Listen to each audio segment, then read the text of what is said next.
All right, here we go.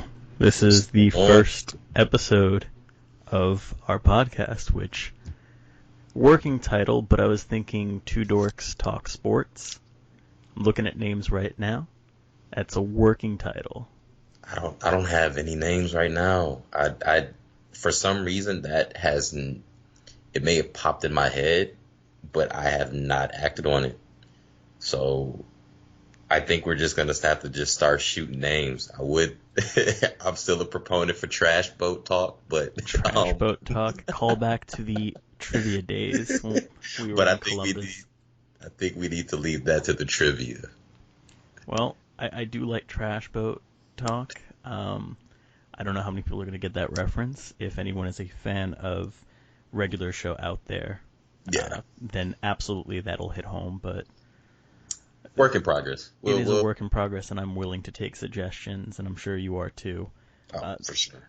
what I want to talk about today, actually, I was thinking about a couple of things that we could discuss, but the main thing I'm curious about is your thoughts on this year's Hall of Fame class for the NBA, or rather the Basketball Hall of Fame.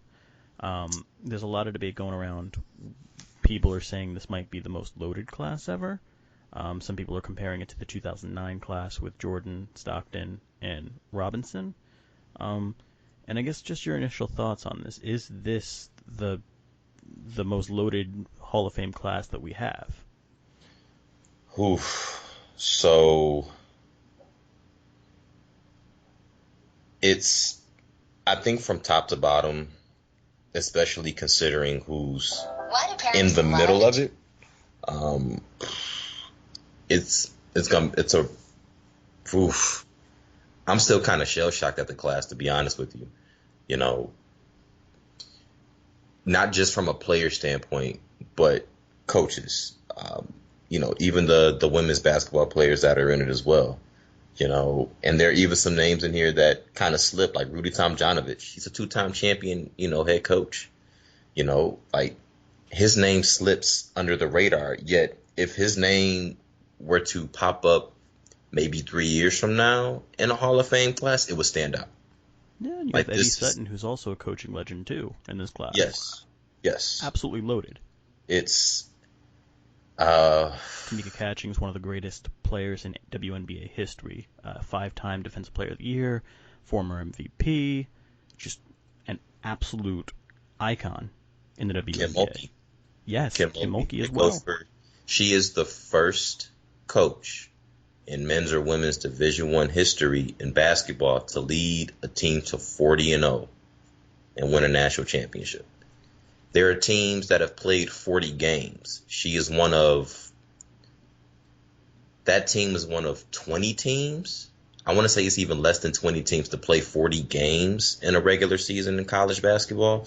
She's the only one to go 40-0. The first one to do it as well. And when you think I about the mean, list of names that have been in college basketball history, just yeah. total. You talk about like your Bob Knights. You talk about you know your Mike Krzyzewski's, Yes. your Roy Williams, Williams. your Smiths. It's just an incredible John Wooden. Like that's a name out there that you can't say did it Books. first. I feel like if you are a fan of sport, you either own or have read a book written by John Wooden at some point in your life.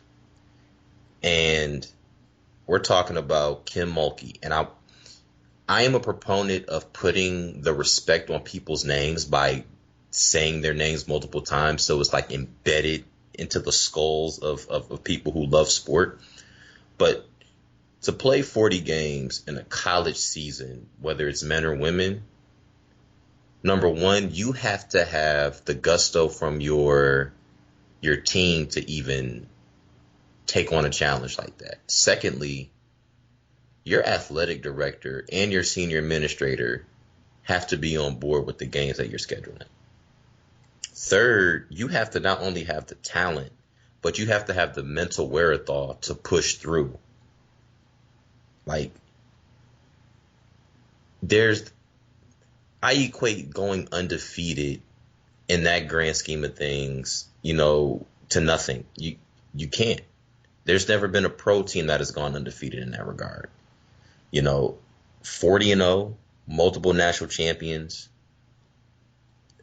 a plethora of WNBA talent, overseas talent. And I know it feels like I'm just, just beating, the horse with just this Kim Mulkey stick, but, No, you're not. I mean, you know, it's a name that stands up there as far as the NCAA coaching legends, especially in women's basketball. To yes, consider what you just said, the gravity of the situation, she's the first coach to take a team to 40-0 in men's or women's. This is also with women's basketball being dominated virtually by two coaching legends of their era in yes, Pat Summitt and Gino Auriemma. And yes. it's Kim Mulkey's name that's associated with that feat, which, again, it's more respect behind her name. She has 3 national titles. I Can you name any other coaches besides her and the aforementioned 2 that I just named before? Current coaches that can say that right now in women's basketball. No, no. We think about it, there's been a little bit of parity at the top recently since kind of UConn's stranglehold on women's basketball over the last decade has kind of lightened a little bit. The It's Brianna it's Stewart led UConn teams were the last of the apex predator UConn teams. Yes, and ever They're still since predators, but but ever they were since apex. Mississippi State came out and knocked them off, that air of invincibility around that program has left. Yes, yes. But looking further at this class, I also want to give a shout out to Kevin Garnett, the first player to declare for the draft out of high school. You know, is a Hall of Famer.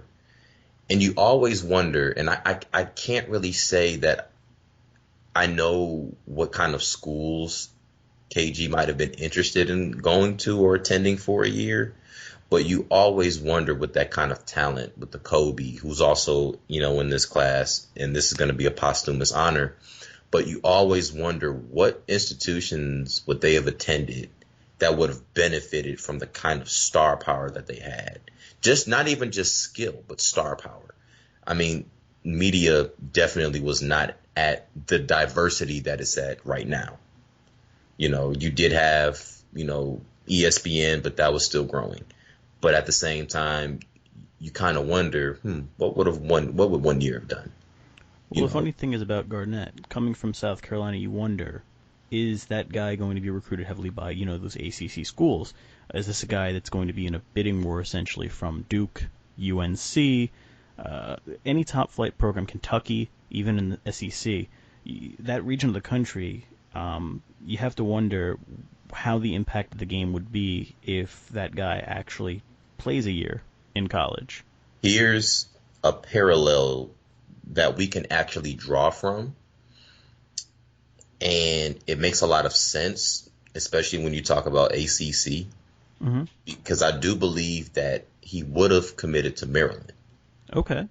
But a player that we can compare his prestige to, but did attend college and is a fellow, native of South Carolina, is Zion Williamson.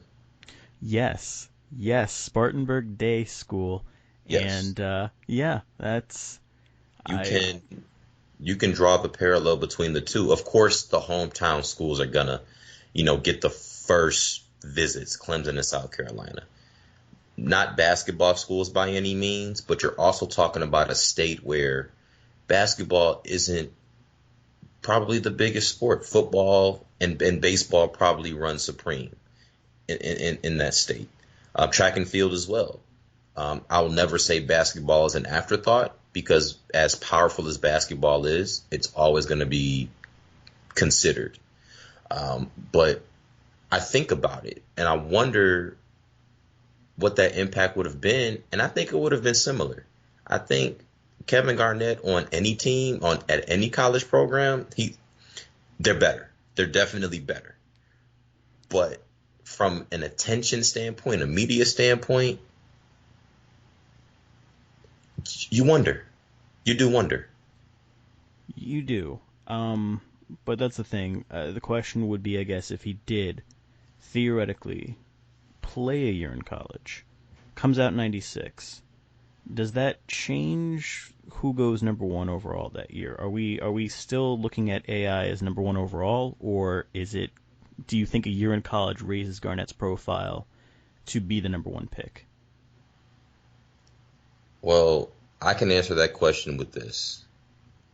What would have happened if Melo decided to enter the NBA draft coming out of high school at Oak Hill as opposed to committing to Syracuse?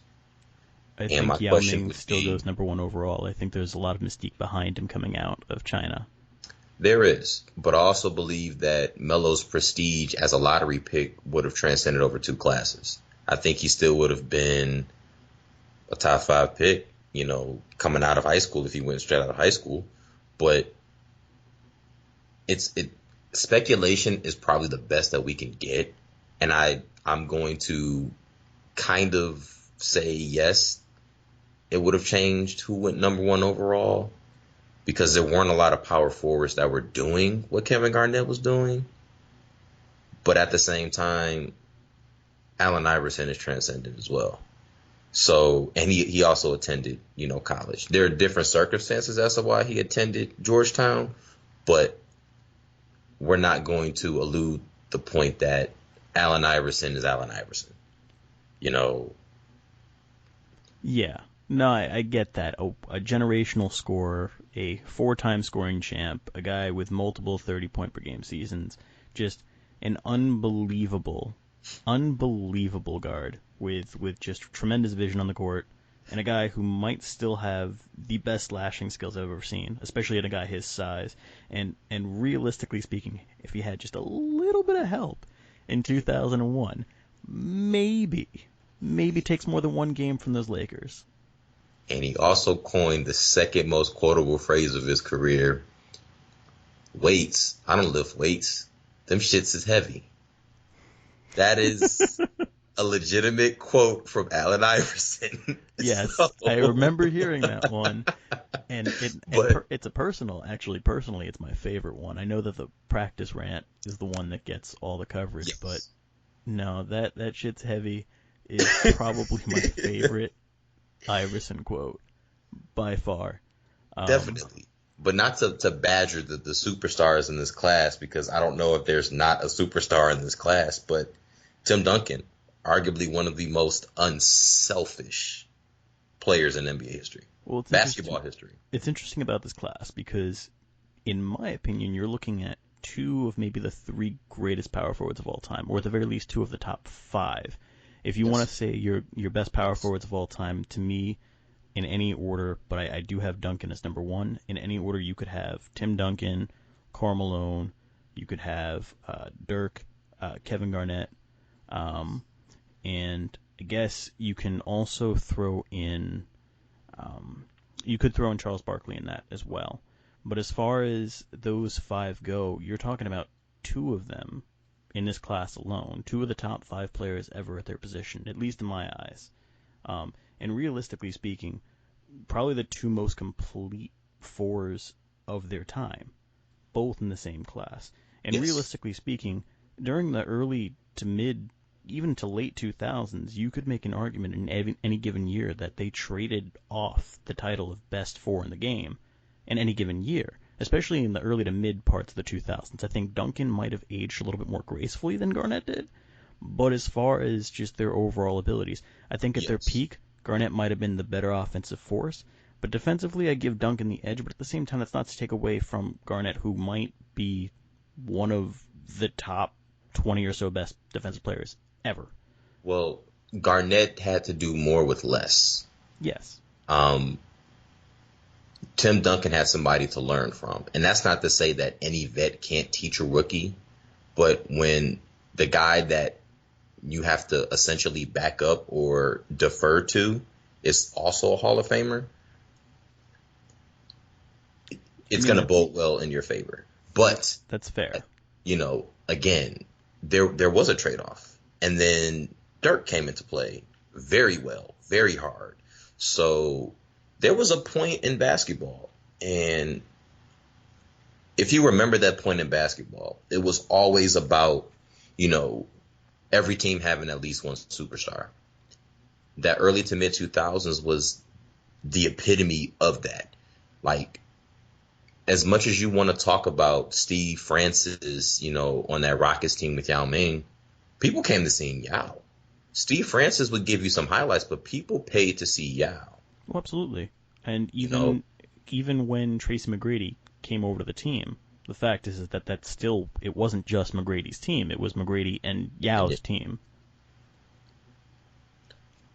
but just continuing to look at that list, I definitely want to talk about Tamika Catchings. I definitely want to talk about Tamika Catchings. I'm going to You let you know, take the reins there because admittedly I need to brush up on my WNBA history. I do know the highlights as I mentioned them earlier, but in terms of just her impact on the game of basketball itself, I'm going to let you go ahead yeah. and take this one. So just to run off a short list of the long list, 10-time WNBA All-Star, 12-time WNBA All WNBA First Team, and 2011 WNBA MVP. She won her first title in 2012. So she's on the downward end of her career and finally got one. I was a Detroit Shock fan, and if anybody, watched the WNBA, the Detroit Shock and the Indiana Fever was similar to the Pistons and the Pacers, where it was a beat you up. It's not going to be a pretty, game. The stats are going to look ugly, but somebody's going to win this heavyweight slugfest. But she follows a motif that a lot of great WNBA players have that not a lot of NBA players have too. She also won a national championship in college.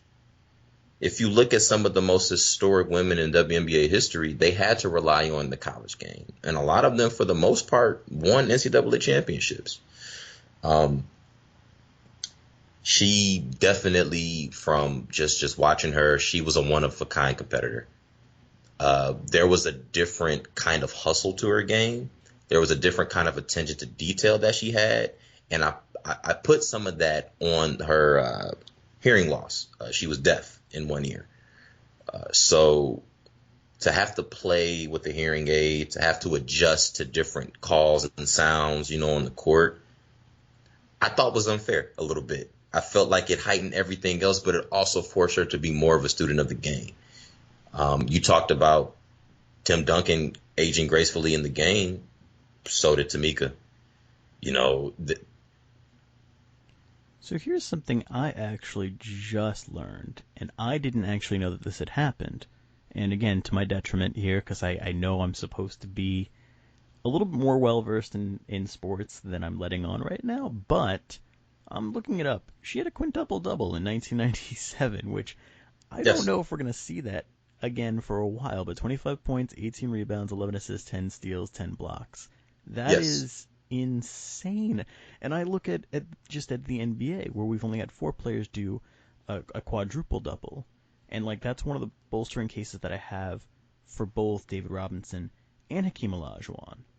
But hmm that's nuts. A quintuple double. I know that's only one game in her career that I'm spotlighting, but just the kind of talent that it is to accumulate that just all around, that can't be understated. No, no, no, no, no, no. And she did that in college. That's nuts. That is Think absolutely about it. nuts. She won her NCAA championship in '98. It didn't even come in the championship season. That as a freshman that she did that? As a look, freshman. Yeah, look. as a freshman. Transcended talent. And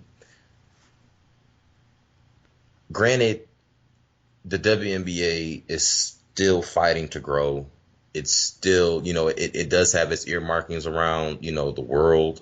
Um, and there are other issues that are, that need to be worked out, from promotion, marketing, pay. But that's not to say that it's not a league that doesn't have its players that have, changed the game. They have evolved the game. You know, you can look at the Candace Parkers, the Lisa Leslies, the Brittany Griners, Sue Bird, so on and so forth. But if Tamika Catching's name does not come up in that list, quite frankly speaking, you're not doing enough research. And it's not to say that people don't want to do the research, but there is ignorance toward the WNBA. It still gets a bad rap. It's not a good product. It's, you know, why do I want to watch women play basketball? Well, to be quite honest with you, there are a lot of people in this world that could not beat a woman in basketball. And it doesn't have to be a pro. I've seen women at the Division III level give some of the men that I've grown up with the business on the court and could not beat them at all. And it's like, she's a hooper.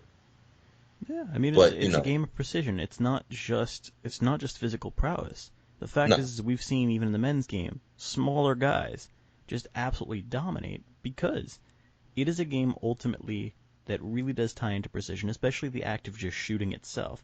Doesn't matter yes, how big you are with shooting. You could be the biggest guy on the court. You could be 7 foot, 300 pounds, or you could be 5'11", 180. The guy who shoots better is going to win that every single time.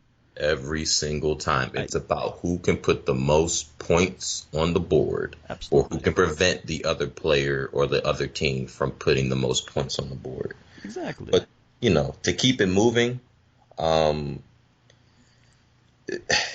not even just looking at the award winners. We didn't even do Timmy Duncan full justice just yet because we I spotlighted Garnett, but we didn't talk we about did Duncan in full. And I we know I did. know we don't need to necessarily go into it in full. The achievements speak for themselves. The 5 championships, the countless All NBA first team selections, the 2 MVPs back to back.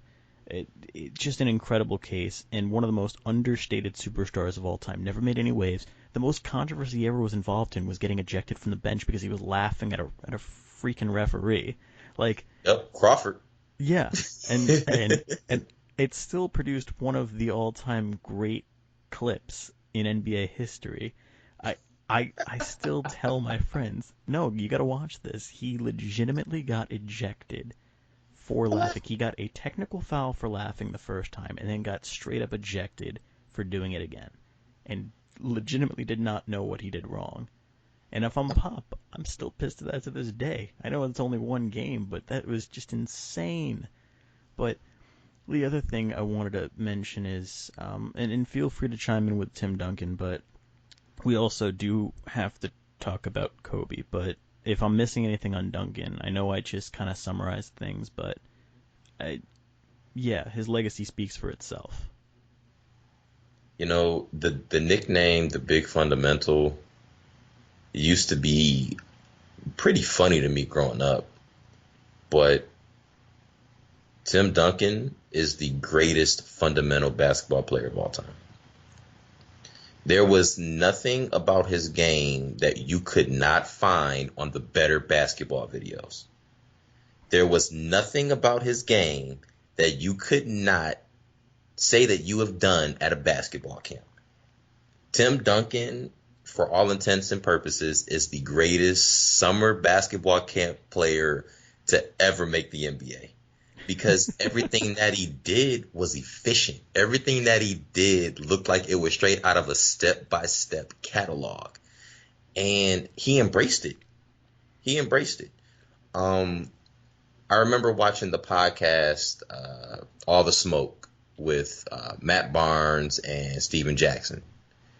And Kevin Garnett had Tim Duncan in his top 5 trash talkers of all time. And it made sense. It made perfect I sense. want to hear this, please. By all means, Kevin Garnett, So Mr. you're gonna Trash have to Talk watch himself. this. You're gonna have to watch this after this is over. Absolutely. So Timmy Duncan, as a lot of people like to call him childishly, Kevin Garnett said he didn't say anything that was, crazy, but it was more critiquing. Like, you try to hit him with a post move and he'd stop you. And he'd run down the court and he'll say, you almost had it. Or he'd beat you with a jab step over the hook. He'll jab, spin move into the rim, and he'll look at you and he'll say, gotcha. It was the little snippy quirks that over time would like piss you off. And it made a lot of sense as to why there were a lot of NBA players who actually would get technical fouls after fouling, Tim Duncan hard, giving them the push. It's because of as Kevin Garnett said, it was the little 1, 2, 3 word quips, that he's telling you like almost had you, gotcha. Like I couldn't imagine having a guy do that to me on a nightly basis, and I look up and he's got 25, 12, 3 blocks, 2 steals, and went 6 for 7 from the free throw line. I don't know how I would take that. And then I look up and we're down 3-0 in the series. I don't know how I would take that. But that just lets everybody know that there's more to Tim Duncan's character, than just what we saw. But again, like there's nothing about Tim Duncan that screamed, "Wow, that was amazing." For 19 seasons, it was here he goes. You can't stop it. Up, he's gonna look at you, jab, rocker step, doesn't dribble, 13-foot jump shot off the glass. And the funny thing is, if we're talking about Tim Duncan, it's not even like, okay, so the stats themselves are great. I mean, he was a guaranteed double-double essentially for the better part of 15, almost 20 years, but let's say about 15 years, basically a double-double machine. Yes. Um, the thing is, though, if you look at him, right, okay, yes, he was a good rebounder, but that's expected for a guy his size. Never really lit the world on fire in terms of scoring, but at the same time, it's the little things he did right in each game, where it's not just the 19 and 11 career average that you've got looking at you. It's the fact that, like you said, fundamentally so sound, the ability to just be consistent night after night. Yeah, he might not be scoring 40 on you each night, but at the same time, it's those 20-point performances, the occasional 30-point Yep. performance, going to rebound, 12, 13, 14 times a night, not going to be inefficient with his shots, going to make his free throws, and just provide a good defensive presence in the post. And on top of that, just the leadership, just kind of instilling that calm in his teammates, and having, on top of that, one of the best head coaches in history. It was just a recipe for success, and they are basically the NBA's equivalent of the Patriots in the sense that it was a system that was so perfect, put in place for basically 20 years, and every single season. The thing that's remarkable, right, for a guy that played as long as he did, there's no reason why someone should be able to make the playoffs 19 consecutive seasons, but that is exactly what they did. They never missed the playoffs. And I think what's the other statistic? I think it was they never won less than 50 games in Tim Duncan's time Yeah. on They that were team, which is perennial just an team, perennial 50. insane level of consistency. I think the one exception being was it the strike shortened season, I think, Yeah. was the lone exception to that. But And that even the win percentage spoke for itself. yeah, that's the incredible thing here is that it's not just the statistics. It's his legacy more than any other, especially in this class, transcends box scores, where that kind of leadership, that kind of consistency on a night-to-night basis, the ability to instill calm in your teammates and have the respect of your head coach to essentially be put out there and just do what he says, but at the same time be given the leeway of like, all right, Tim, this is your team. And I don't know if there's ever been a player before or since that has had Popovich's undying trust in the system. And that's what I will call it, because I do think it is, to a certain extent, a little bit of a system that he has there. But no one has executed it as perfectly as Tim Duncan did, and no one conducted themselves both on and off the court as well as Duncan did. And I think that really speaks, in addition to the championships, in addition to the awards, to his legacy. Um, but I do want to move on to Kobe Bryant, because that man is, in my eyes, one of the top 10 players in history. Man. Um, I might have him a little bit higher up than a lot of people do. I used to even make the argument he wasn't a top 10 player. I have him at 6 actually on my all-time list, just outside of the top 5. And the reason I've done that, and we've discussed this before, is the one thing I do want to give him credit for is, in addition to being an all-world offensive force, in addition to the scoring titles, in addition to the 5 championships, one thing I never gave him credit for until recently and this is a mistake on my part. I didn't do my research, but just how good he was on the other side of the ball. He is one of the best defensive guards ever, arguably top five. 9 defensive NBA All First teams, Hmm. and that's something that I don't believe is beaten by anybody. I think it's matched by like one or two other people. I think Jordan has as many, and I believe Gary Payton might have as many, or at the very least around that total. But I don't think anyone has a higher total at that position. So I'm gonna just start this off now by saying this. Um, Tim Duncan has 15, right? Hmm.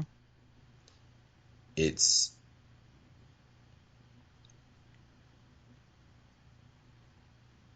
I want to put this the best way possible, especially throwing that number out for Tim Duncan. But I don't care what position you play. It's going to be different for guards than it is for power forwards and centers. But for Tim Duncan to have 15 all, NBA defensive teams made and the Kobe Bryant at the guard position to have 9, Well, it's you just have nine to, first team too. yeah, 9 first team, right? You have to want to play defense. You have to want to play defense. That's first and foremost, right? That still isn't going to get you on any NBA defensive team first or second, right? Hmm. You also have to want to defend the best player on the opposing team. And for the better part of Kobe Bryant's career, it's been a guard or small forward. And he's always welcomed that challenge. Yeah. No, It, it's something. It's funny because the best way to describe the importance of playing defense, especially at really any position, and I know it's different for guards than it is for forwards and for centers, but I will use a forward here. Perhaps your favorite player in league history, Carmelo Anthony. he's Imagine the imagine the value added to his career, to his teams, if the man had been more fundamentally sound on the other side of the ball. And I know that that's a common, overly used trope that, oh, Carmelo didn't play defense. I don't think he was as much of a defensive liability as gets pointed out. I don't sensationalize it, but at the same time, if the guy played even 50% as well on that side of the ball as Kobe, you have to start wondering, do those Nuggets teams get a little bit, more of a run in the playoffs? Does he make it out of the first round more than once? Do the Knicks have a chance to go further in the playoffs when they had their 3-year window with him? And I will cycle back to Kobe, but the reason why I like to point out that emphasis is because so much is put on Kobe's game offensively, how he was essentially a complete force, especially in the prime of his career in terms of being able to slash, being able to shoot, being able to just find any way to score. It's I here. think it gets overlooked, but I really think that just like we talk about Jordan's defensive prowess, we should talk about Kobe's defensive prowess. So here's my quip on Carmelo Anthony. If you look at pretty much the rookie contract, if you look at his rookie contract, if you look at the way he played during that contract, unbelievable. Like, he was doing more with the ball on the ground than jump shooting, as you saw later in his career. Um, there was more effectiveness with his game early on. My issue was that he's gonna fall on a list in that list of NBA players and even WNBA players, like a WNBA player that I can compare him to give WNBA fans a comparison, who could just get a bucket on anybody. Simone Augustus. Simone Augustus and Candace Parker, when Simone Augustus was at LSU and Candace Parker was at Tennessee, battle. Battle. I always gave Simone the better of the two in offense, but CP was the better overall player because she played defense better. Melo was going to fall in a list of players who were great at one thing, and that was offense. But Melo was also more willing to play defense earlier in his career.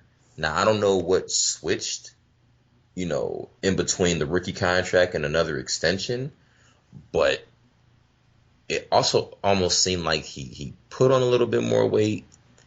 He wasn't as, fluid in his movement when it came to driving to the rim. But of course, 6'8", 230 is going to look different on a lot of different people that are 6'8", you know. But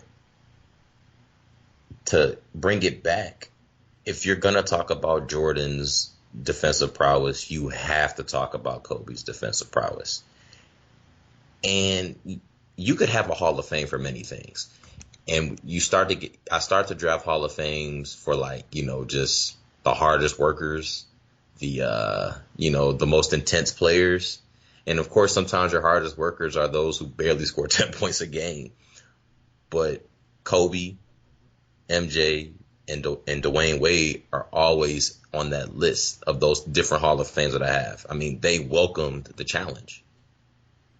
Yeah, and I don't think it should be something that should be passed over just because of how monstrous their offensive numbers are. And I do get it. It's an offensive league. We do think of offense first. And it's a shame because there are so many brilliant guys on the other side of the ball that don't get the credit they deserve. I mean, you look at a guy like Ben Wallace, who I do think should be in the Hall of Fame, just based off of, how incredible he was as a defender during the, 2000s, the four Defensive Yes. Player of the Year awards, the fact that he could change a game solely based off of um, his presence there, and the fact that despite being undersized his position, being so dominant on that end for so long. And then I look at a guy Yes. like Bruce Bowen, who what he does doesn't show up on stat sheets because it's not sexy, but that guy's one of the No, best defenders of his era, and he has had two things. He did two things very well. Played defense on the perimeter and shot the corner three.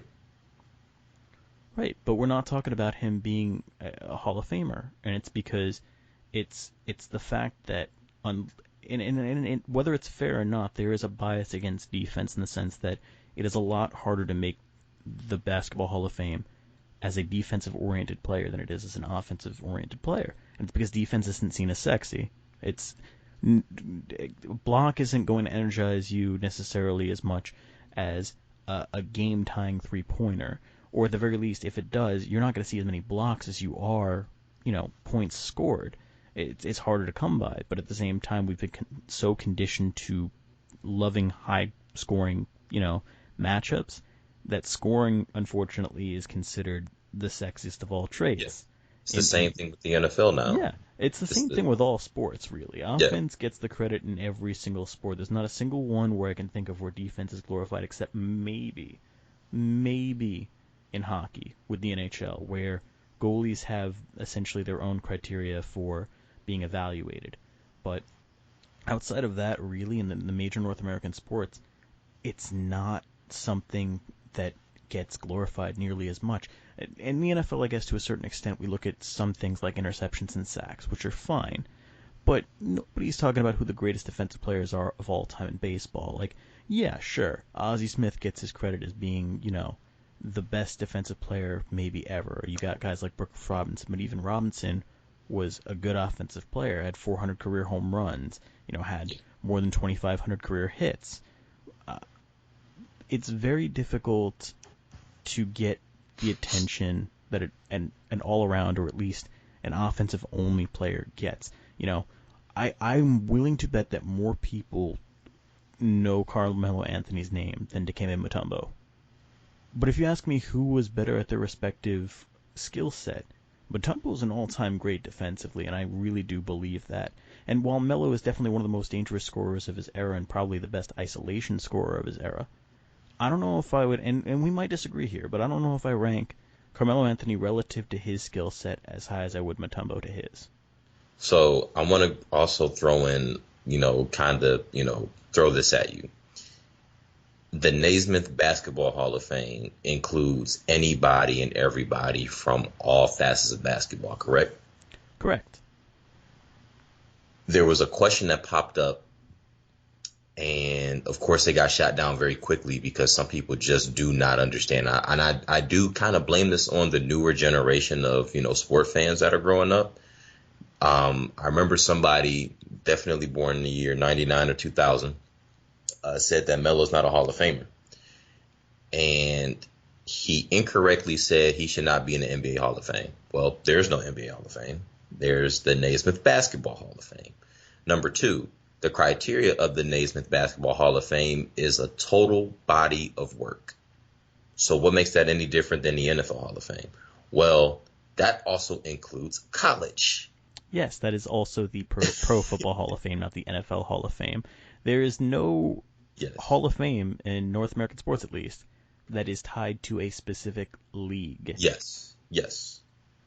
And I apologize for incorrectly and actually coincidentally getting that wrong. Oh, I thought you were just making fun of the guy. No, no, no, no, no. But yeah, I was trying to give you the benefit of there's the a doubt. quip. Just roll with it, man. Sometimes I don't, I don't catch the joke sometimes that I say. So I've had people point that out, but it was incorrectly stated, but it was also, I think I had said the same thing in a response to somebody like, yeah, like the NFL Hall of Fame, huh? And he's like, come on, bro, it's not called that. But it's the total body of work. Carmelo Anthony had one of the greatest freshman seasons in college basketball history. He averaged 22 and 10 a game. Um, but he has a national championship as well.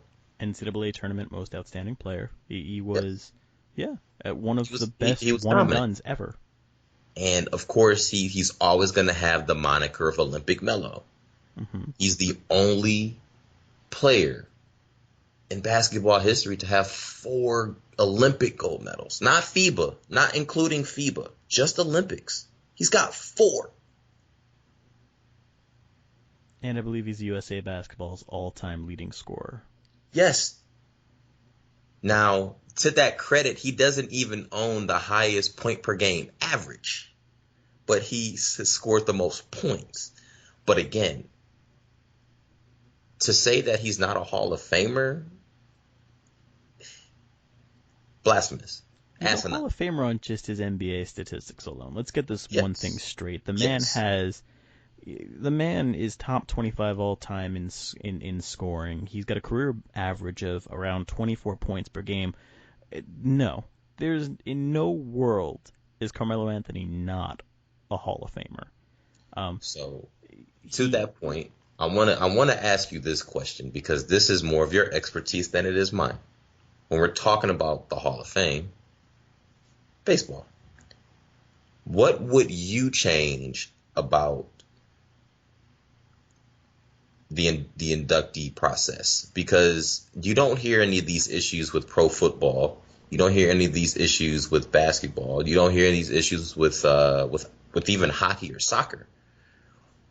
I think the best Hall of Fame is probably boxing, but I know that baseball gets a lot of bad rap. They get a lot of bad press. So there's a few things that would change, and I'm about to be kind of critical of an institution that I still hold It's in our relatively. podcast. I know it's an institution that I still hold in high regard because I appreciate the significance that it represents. I appreciate its mission to preserve history, commemorate excellence.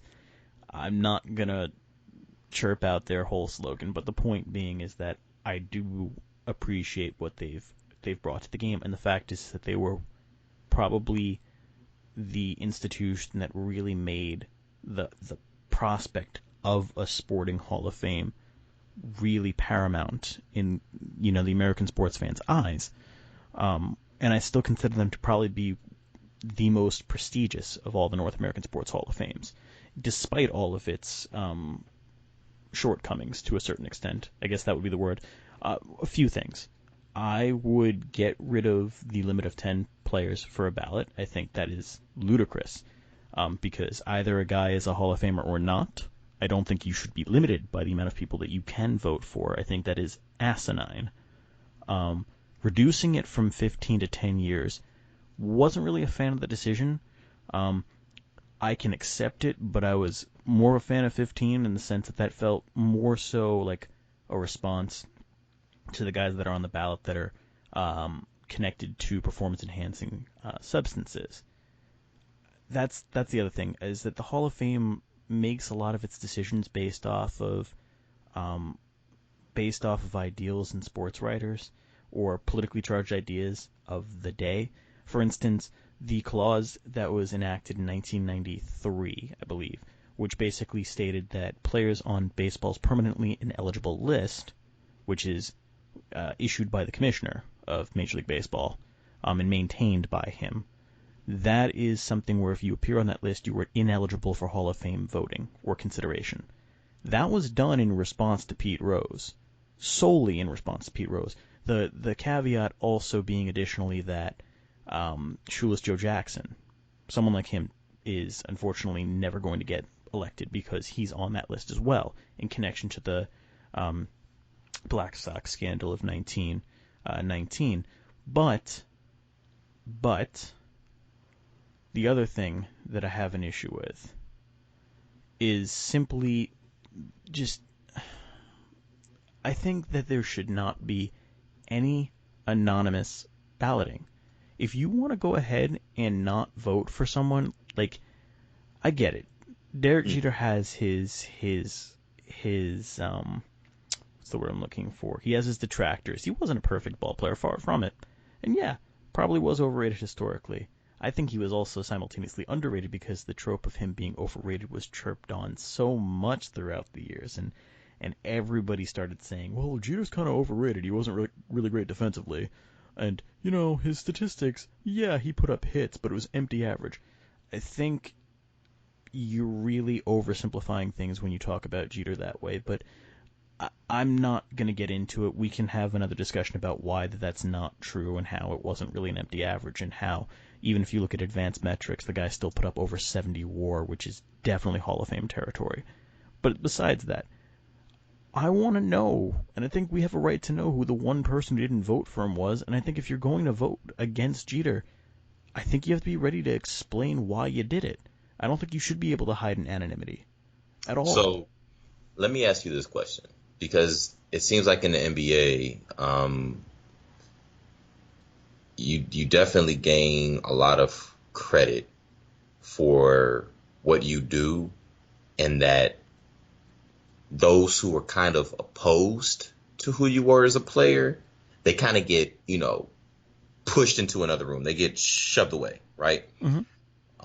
Looking at the Naismith Basketball Hall of Fame, looking at how, MVPs, have been awarded, and there haven't been that many unanimous, MVP getters. Hmm. But it seems like in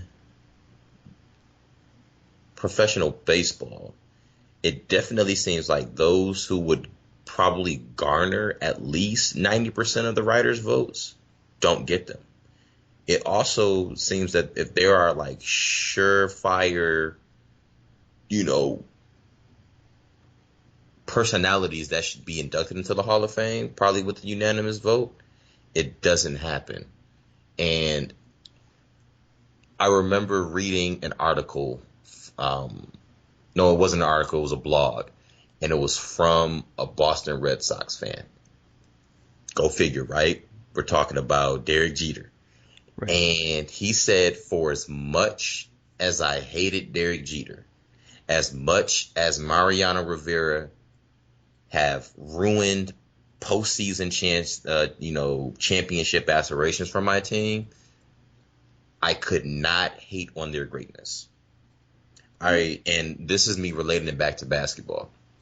I'm not a LeBron fan. For those who tune into this, I am not a LeBron James fan with an asterisk. I respect his greatness. I remember the 2007 playoff game against the Pistons where he scored the last 25 points in the fourth quarter and overtime. That game is probably one of the top 3 games of any sport that I've watched that I had been demoralized as a fan. I remember sitting in the living room eating my hot wings, watching this game, and I told myself, I just witnessed greatness.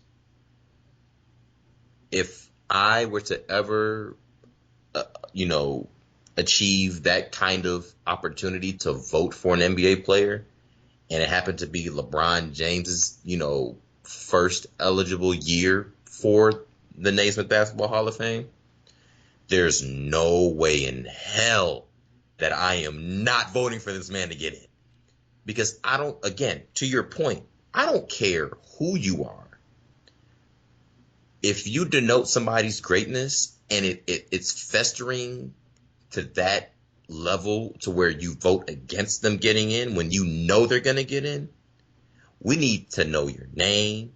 We need to know what you do.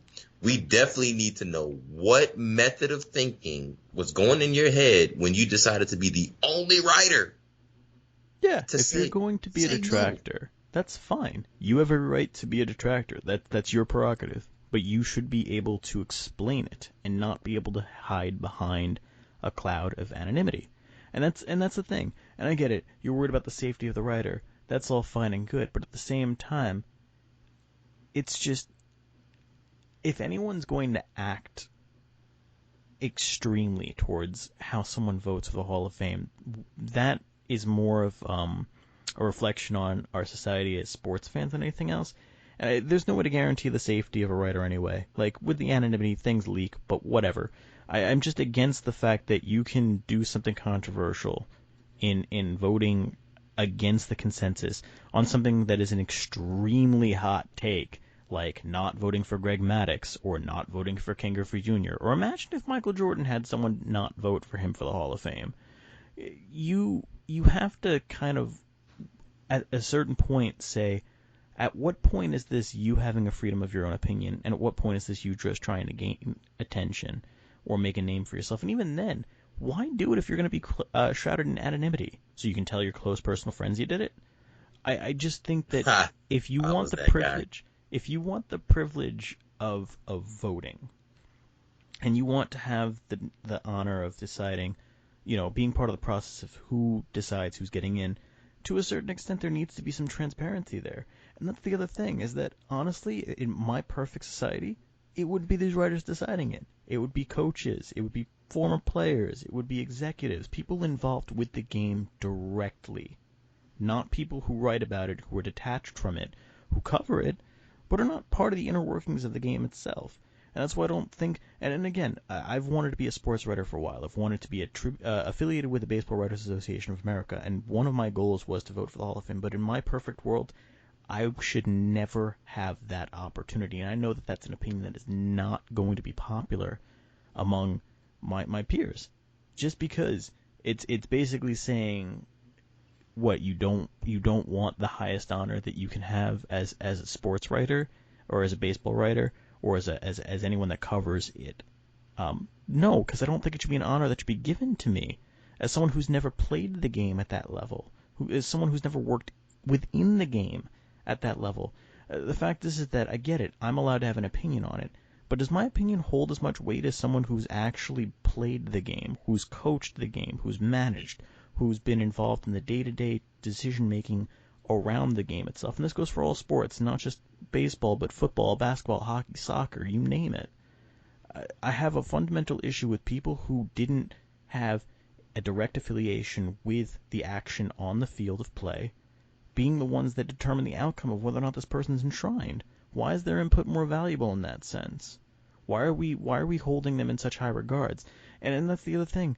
Also on top of this, you're trusting the same people who turned a blind eye to steroids in baseball during the 90s to be the ones to clean up the game and keep Bonds and Clemens and Yeah. Sosa and McGuire and Palmeiro out of the Hall of Fame, when realistically speaking, you turned a blind eye to it until someone made you do it. There's an I think it was a Washington Post article, some publication that came out, I think in 1998 during the home run chase, and one reporter, and I apologize, I do not remember the name, and I can look it up right now, but I think it just looks kind of shabby for me to have to look this up, and I apologize, but there was a reporter that had seen the container of androstenedione, which is it's an anabolic steroid. It wasn't federally illegal, but it was banned by the International Olympic Committee. The IOC banned it. Baseball did not. However, there was a canister of androstenedione, or andro for short, in McGuire's locker that was reported. And you know what happened to the guy that blew the whistle on that? The sports writers barreled into them and said, "Why are you doing this? Why are you reporting this? Why are you trying to drudge McGuire's good name through the mud? This is a national hero, someone who's helping restore faith in the game of baseball with this home run chase. What are you doing?" And then 7 years later, Congress comes to Major League Baseball and says, "Hey, you do something about this, or we will." And then Bud Selig suddenly has a change of heart. And in 2006, the Mitchell Report comes out, and that's what changes everything.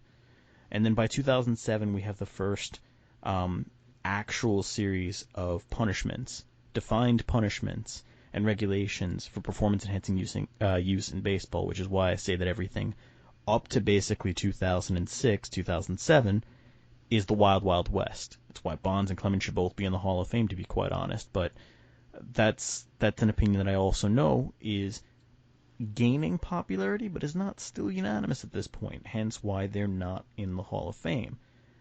But I don't think writers should be the ones deciding that. I mean, when you're talking about anything in terms of and I apologize, this is a long rant, but when you're talking about any accolades that are decided for performance on the court or on the field of play, why? Why are we not taking it solely from peers or from coaches or individuals that have been able to see firsthand and be directly affected by that person's performance? Why are we not holding their opinion as the one that matters most? I get it. Sports writers and sports anchors and announcers, commentators, whatever, they have their purpose. It is to provide the coverage to us, and there's recognition for that.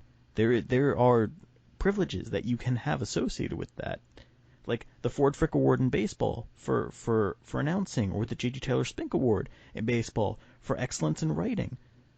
But for the life of me, I don't get why there is any weight for official awards or official recognition being placed on people like me. Like, yes, I get it. People like me with 20, 30 years in the industry, but at the same point, that only matters so much. You still probably didn't play the game. You still probably didn't coach in the game. So what makes you have any sort of truly inner understanding relative to a player or a coach as to why this person should get this? And it's something I will never have an answer to, but that's my stance on it. Makes sense. And I think that's where each and every single year I kind of look forward to who gets inducted to the baseball Hall of Fame, because there's always going to be that one writer, that one voter, and that one article. And the article isn't on anything that's regional. It's always national.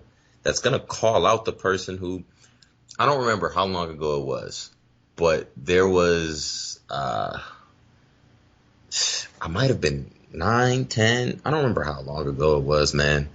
But there was a player who was legitimately one vote away. And I think like his percentage, I think is what you have to have 75% to get For the the Baseball Hall nod. of Fame?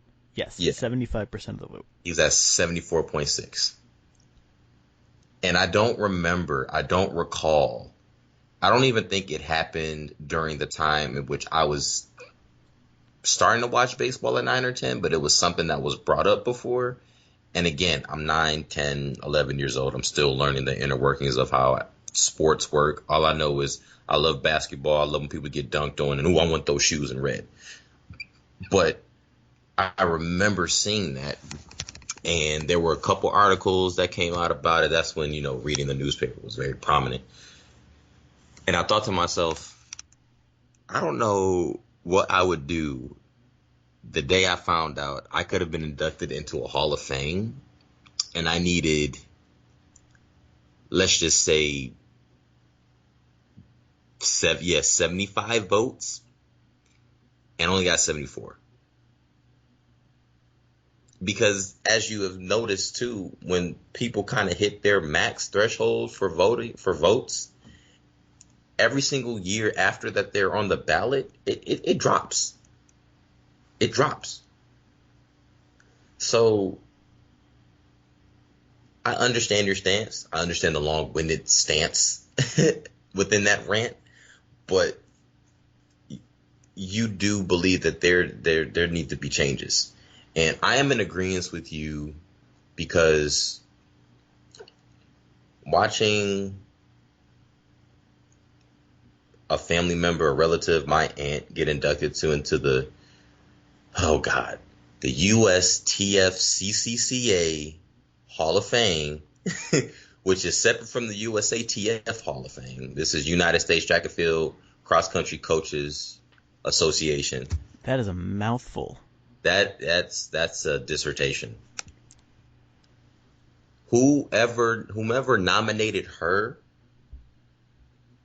currently coached, and those who voted for her were the head coaches. They keep the Hall of Fame within that realm of people who are working in that, in that area. Like it's the same thing for,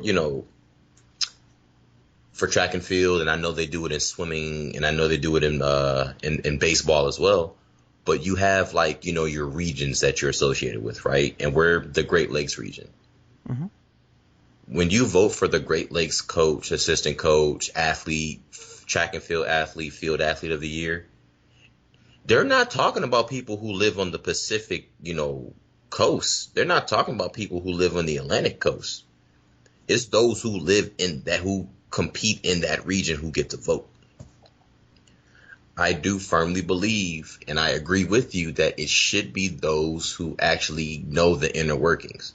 Writers, bloggers, so to speak, like, and this is no disrespect to,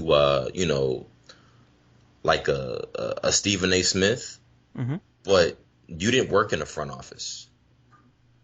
So why should you be able to vote? And I know, that's probably unpopular too, but I firmly, do believe with you.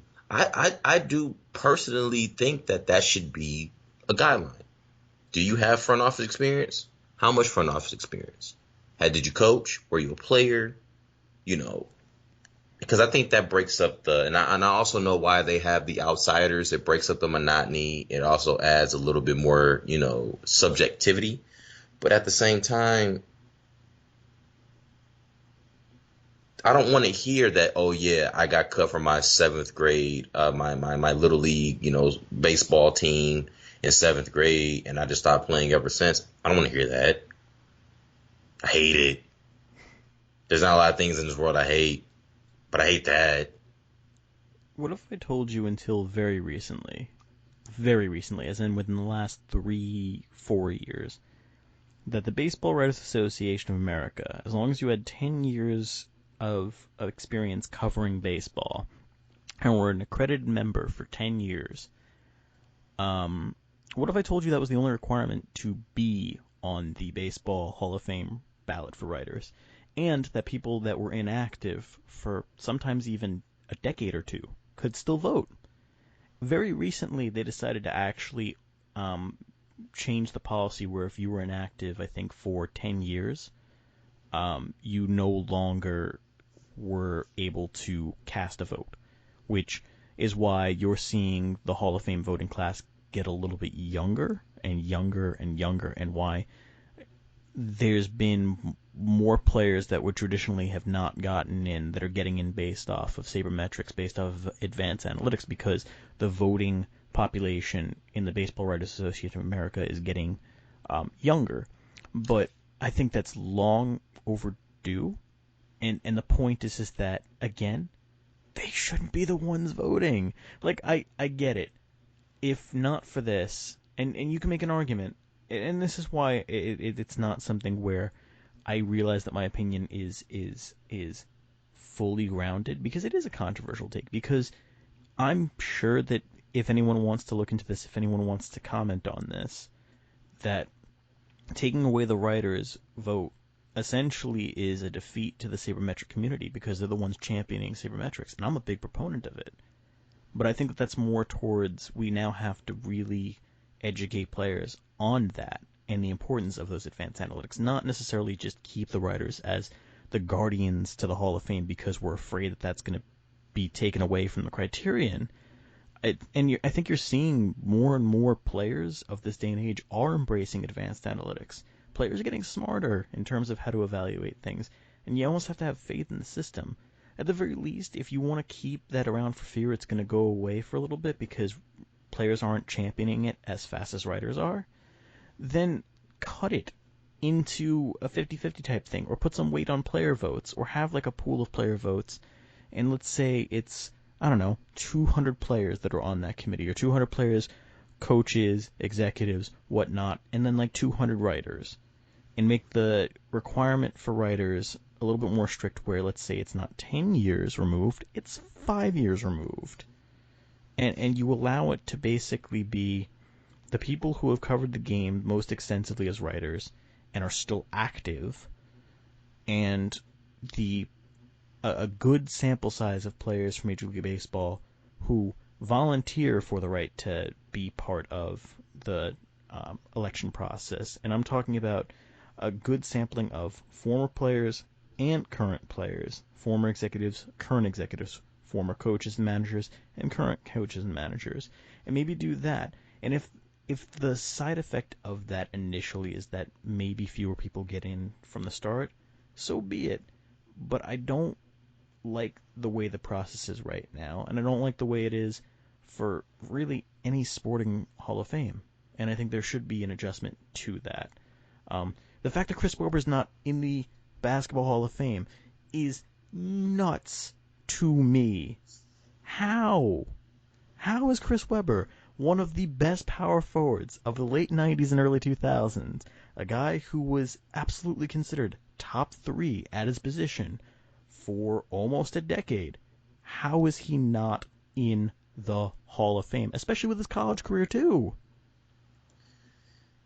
Why? Because he You was a know, jerk? That's another thing, by the way. Character clauses are BS. I was gonna say, we all know about the infamous Ty Cobb and Roger Hornsby.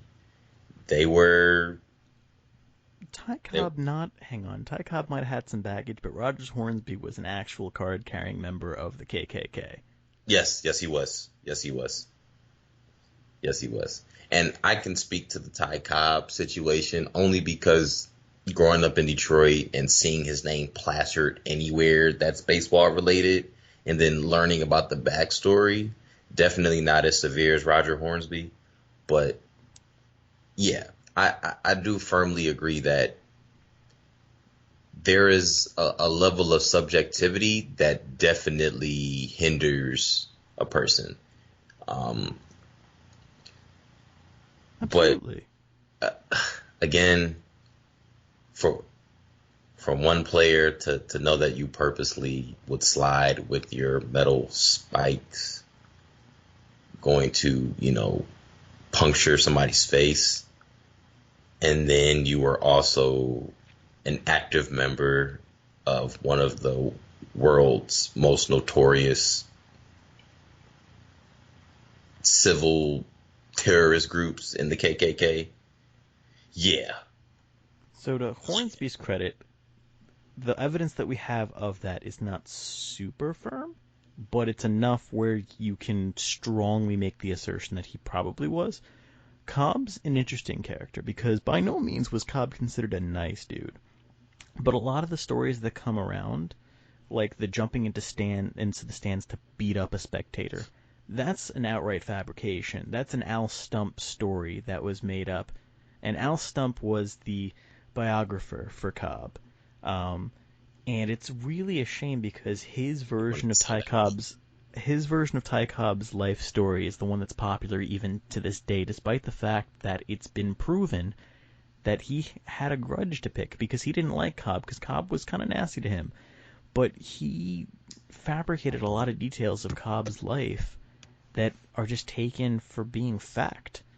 And this is not a defense of Ty Cobb, who, again, by no means was a great human being.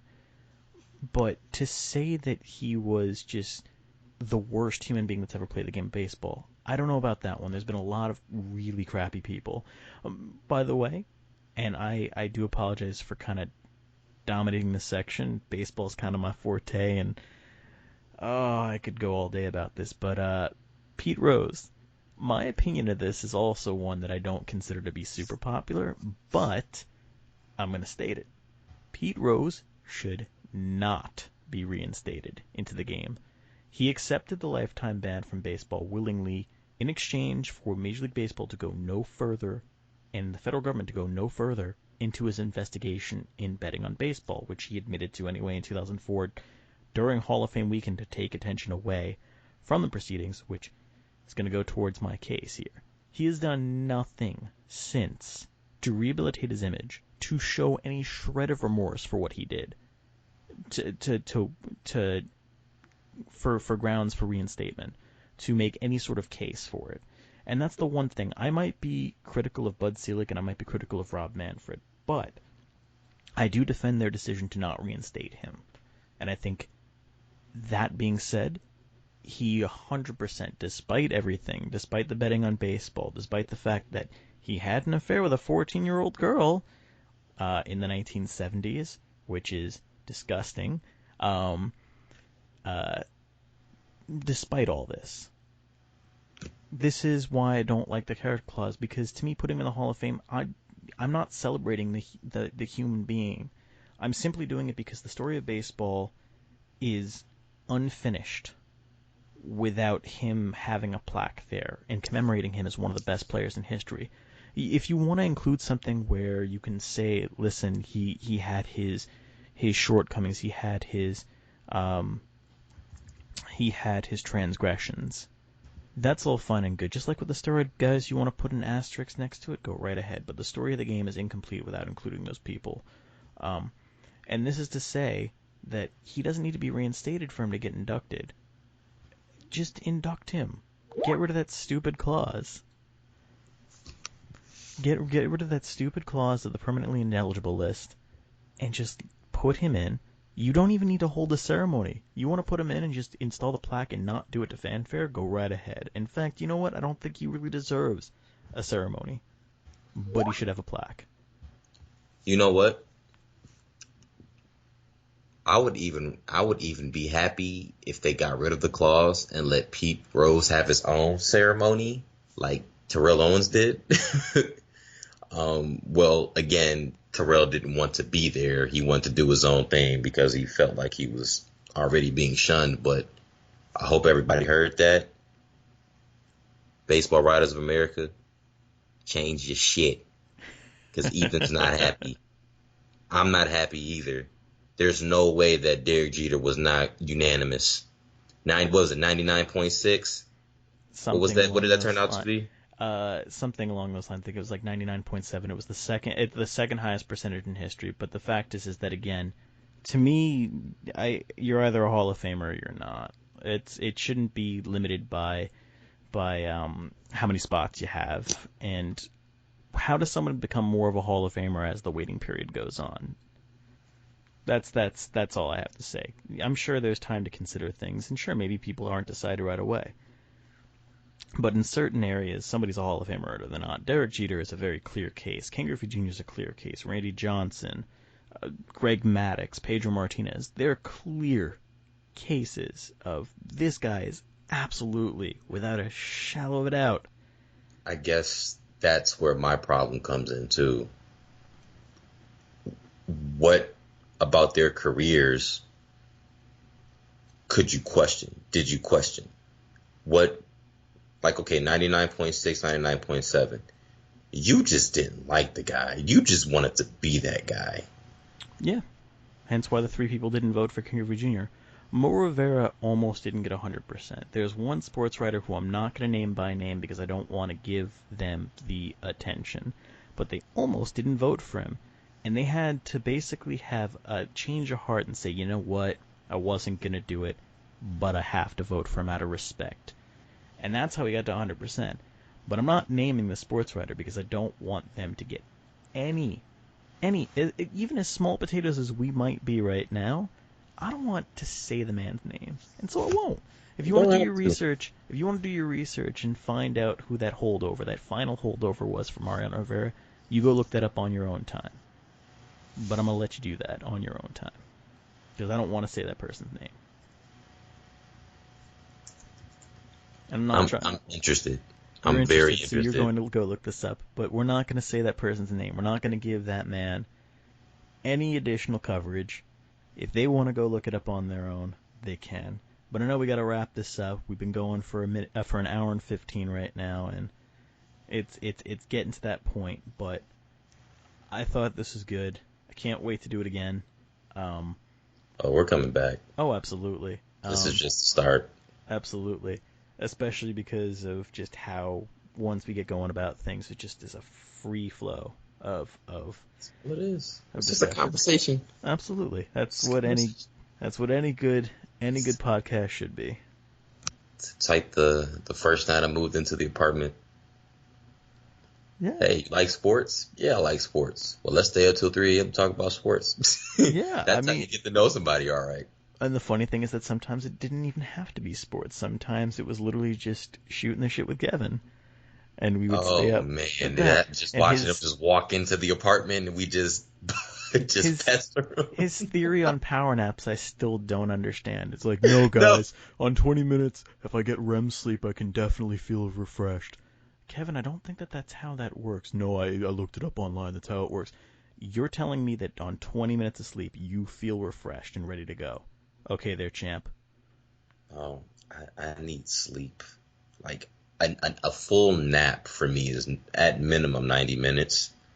But if it's if it's a setting where I can get no less than 6, no more than 8 hours of sleep, I am going to take full advantage. There is no power napping. There is no, I'm going to try to book it to 5 a.m. No, if I can't, I can't. I'm going to sleep. Yeah, at a certain point, I don't care how stubborn you are, your body's just gonna shut down. That's what happened with me earlier today, and I'm sure that if someone from work hears this, they're not gonna be too happy. But listen, it was a light day. I didn't have a lot going on. Fact of the matter is that I had no emails coming in. I had no one inquiring. At the end of the day, 3, 4 o'clock, only an hour left.